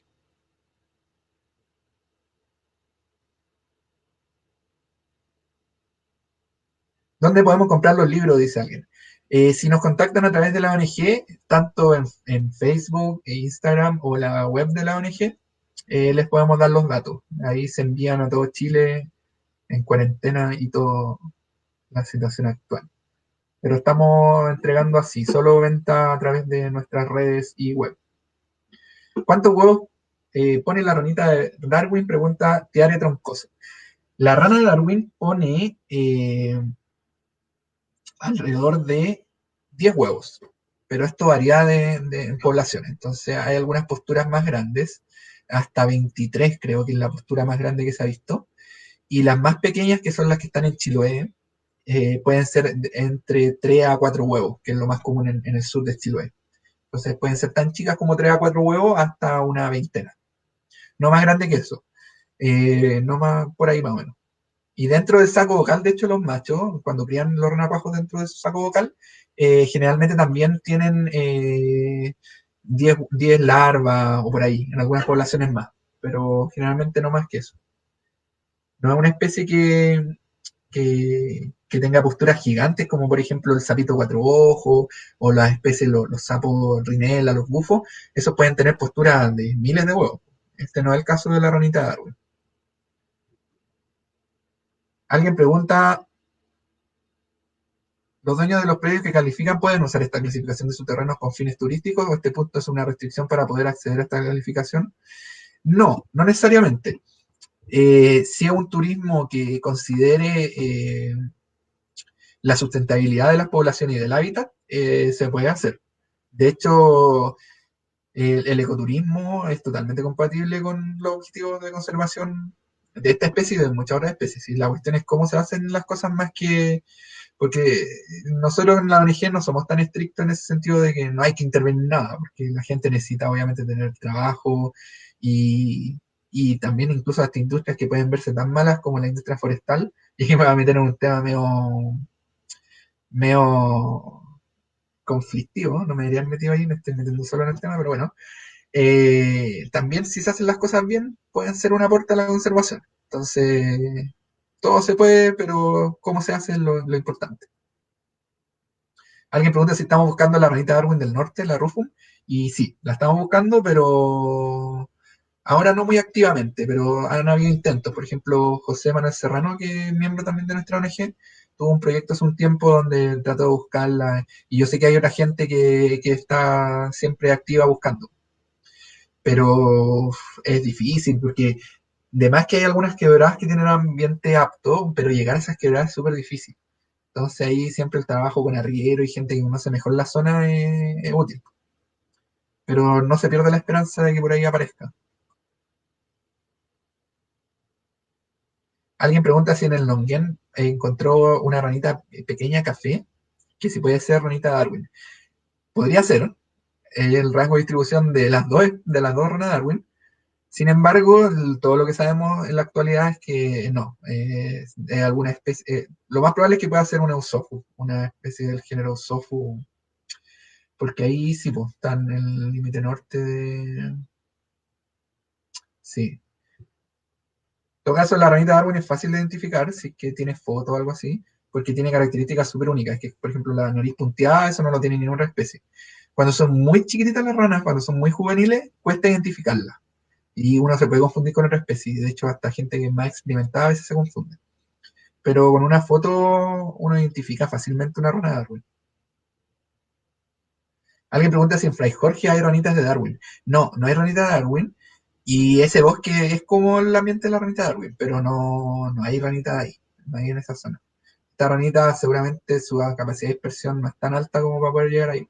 Y en ese relicto seguramente, si es que existió una población ahí en algún momento, se extinguió hace tiempo. Pero no hay ranita ahí de Darwin.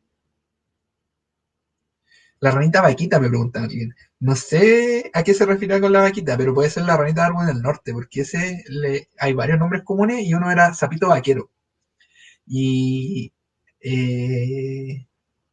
esa es la única rana que yo la asocio como nombre de vaquita. No conozco otra rana en Chile que le pongan ese nombre. Ah, y alguien le responde que es una rana amazónica. Ah, ya. Entonces otra rana, esa no la conocía. Pero la ranita de Darwin del norte se le llamaba sapito vaquero. Entonces, por ahí podía ir. Alguien pregunta cómo se alimentan las ranas dentro del saco vocal del macho. Los renacuajos se alimentan a través de el papá, el macho, o el macho, porque no sabemos exactamente si es el papá biológico, libera una secreción a través de su saco vocal como un líquido que tiene nutrientes. Y eso los renacuajos lo absorben. y el macho sigue comiendo. El que está criando los renacuajos puede seguir comiendo porque el saco vocal está separado del sistema digestivo. Es una estructura aparte, entonces ellos pueden seguir comiendo. Pueden seguir comiendo, pueden seguir cantando y siguen haciendo su vida casi normal aunque estén preñados. No se toman un prenatal pero cortito. ¿Qué puntaje se necesita en la PSU para dedicarse a esto? No sé, yo me saqué con súper pocos puntos, así que lo que sea, si tienes esfuerzo, dedicación, lo que se necesita para todo, ¿no? Si alguien quiere profundizar sobre los anfibios de Chile, se puede descargar el link. Ah, mira qué buena, ¿eh? Fundación Filippi tiene ahí dan un link a un libro. No sé cuál será, pero vale la pena mirarlo. Alguien de Hualpén dice que estoy con el fin de proteger esta zona en un proyecto inmobiliario que destruirá este lugar. Ah, ya, quiere proteger porque hay un proyecto inmobiliario que va a destruir unas quebradas húmedas de bosque esclerófilo, con muchos helechos. ¿Será posible encontrarla acá? Sí. Ahí podría haber de las dos, de las dos ranitas de Darwin, pero probablemente también podría haber la del norte, que es la que no se encuentra. Entonces sería interesante que buscaran ahí en esas quebradas húmedas, a ver si hay alguna ranita. Walpen, no estoy seguro si. Bueno, sé que está cerca de Conce, pero no estoy seguro en qué zona. Ya. Creo que ahí ya no hay más preguntas. Ahí siguen mandando libros de anfibios.